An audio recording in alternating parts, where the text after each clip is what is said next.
Today I'm going to be casting a game versus a Terran player, and you might have heard of him. His name is Gretorp. He's definitely a very strong Terran. I meant to cast a game versus Hydra or LZ Gamer today, but unfortunately due to the patch I'm unable to run the replays as well as I used to. So I'm just going to showcase this my build order doing this game anyways. I planned to showcase this build order a while ago. I think I've tried to, but I've never went as in detail as I can. So today I'm going to really try to get in details of my build order as much as possible. What this build order is a Techless expand build. In fact, I'm going to call it the SlaineD Techless expand build. I wanted to call it the fucking awesome SlaineD Techless expand build, but then I realized it just spells out fast expand again, and so it doesn't really work out. So SlaineD Techless expand build it is. So pretty much what it is getting just gateway units and getting your expansion up as soon as possible. What that means is you're going to be making a lot of gateway units and warp gate units, pretty much negating any sort of early timing push just because you're not teching, you're not investing anything in tech at all. And your expansion is going to be really safe. Most people are going to try to push you, and what they're going to see is it's not going to work just because you have as many units as you can, almost as much as something like a 4-gate. So what you have to do is get your gas on 14, get your pylon on 15, and really delay getting your second gas. In fact, I don't think I even get it until about like 10 minutes into the game, just when it's almost over almost. So what you're trying to do is try and get all the minerals you can and put them into gateways. So I'm going to scout from here, and what I'm looking for with this probe is whether my opponent's going bio or tech. Something like banshees or tanks or something like that. It really doesn't work. My build doesn't really work against that. Pretty much it only works against bio units. So what I'm looking for is second gas, a factory, a second barracks, a tech lab, or a reactor. Reactors or tech labs usually means a bio build. Reactors can also mean a factory build, but usually if it's really early, it's sometimes a bio build. In this case, actually scout a second barracks, so it pretty much confirmed that it's a bio build. So I exactly know that I can do my build, and it's going to work out pretty well. I actually lose the scouting probe, it's no big deal. Usually I try to keep it outside my opponent's base, just to see any sort of early pushes. Pretty much when they see that I'm expanding so early, they try to push me as soon as possible. I'm also really trying to negate any scouting. So what I'm going to be doing is getting a Zella and then 2 stalkers out. This is pretty much negates any scout. I'm always aware of when my opponent scouts me, and so he hasn't scouted me yet, so I'm going to probably try to block my ramp, try to keep him in the dark, and try to get my expand up without him knowing. Sometimes when Terrans, they don't see what I'm doing, they scan my base and they see about 4 gateways up, they think he's 4 gating, and so they pretty much just turtle up and they really delay their expansion, and that's really good for me actually. So my second gateway comes up at about 28, 29 psi when I can start my second stalker, and that's just a timing to note here. My Zella and stalker are going to be positioned over here, and because I know Gretorp hasn't scouted me yet, and it's actually pretty late, and so what I'm trying to do is prevent him from scouting my nexus that's about to go up. It always almost goes up at around 34 psi. I think I make it around 33 this time, and that's a very critical number. I always try to get it around there. So I get it at 33 psi, and I'm going to get a second pylon right over here as soon as possible.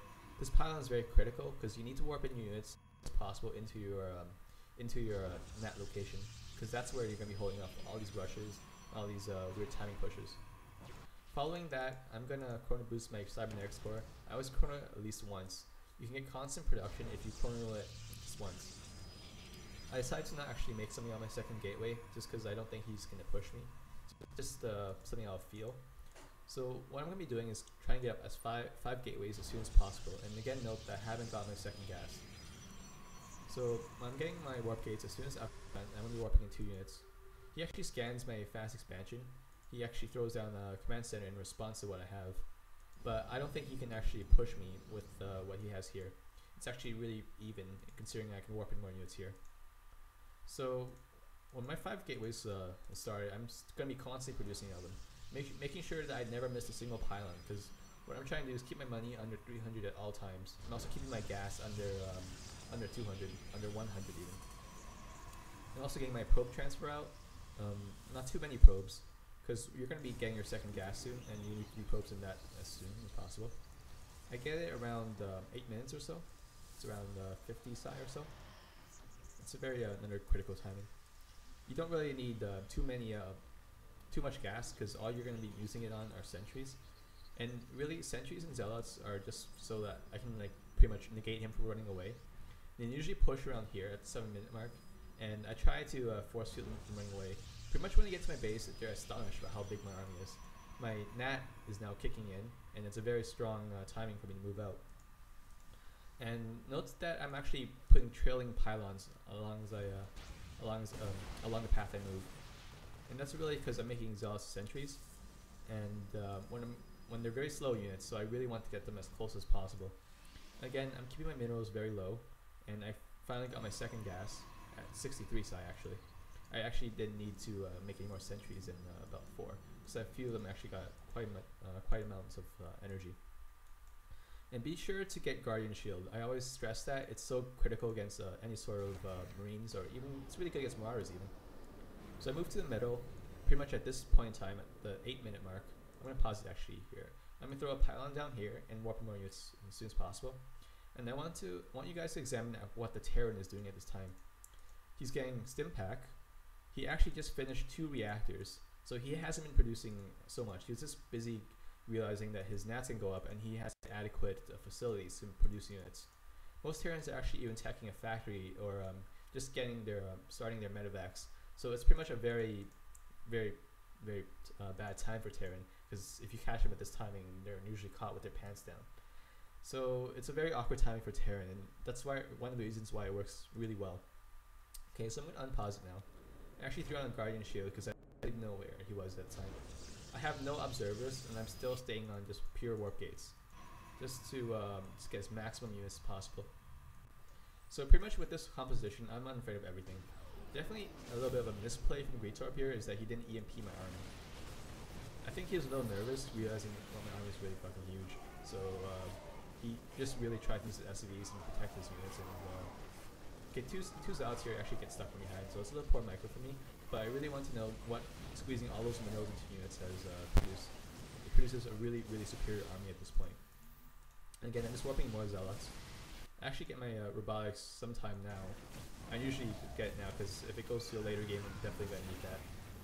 You're still not at a really bad disadvantage, because it almost always does some damage. So pretty much I've done quite a lot of damage, and I think it's over at this point. I actually threw on a pylon over here. And one thing to know about 1.1 is actually, I think they've, okay, I didn't play it over here. I guess they changed this a little bit. But I can warp in units over here. I actually warp in some zealots when I fight, when I try and engage his ramp here. So just because my pylon's like right here, I'm getting my army like as soon as possible and rushing it into my opponent. He actually tries to land his command center, move out, and right when my zealots get in. So it's pretty much just GG from that point. My army is still looking very superior to his. He's getting actually combat shields, and it's very late. He could have been getting it earlier, but it still would have been money wasted into tech that he wouldn't have fully maximized yet. It's really a really fast rush, and it's really hard for Terran to hold off, just because he's really trying to get more tech and trying to get his net economy down. Okay, so I hope you guys really enjoyed that video. I'm sure a lot of players are gonna try and understand my style now. I'm probably gonna have a lot of harder time on ladder now, because I explained the build so thoroughly. And yeah, I appreciate you guys for watching.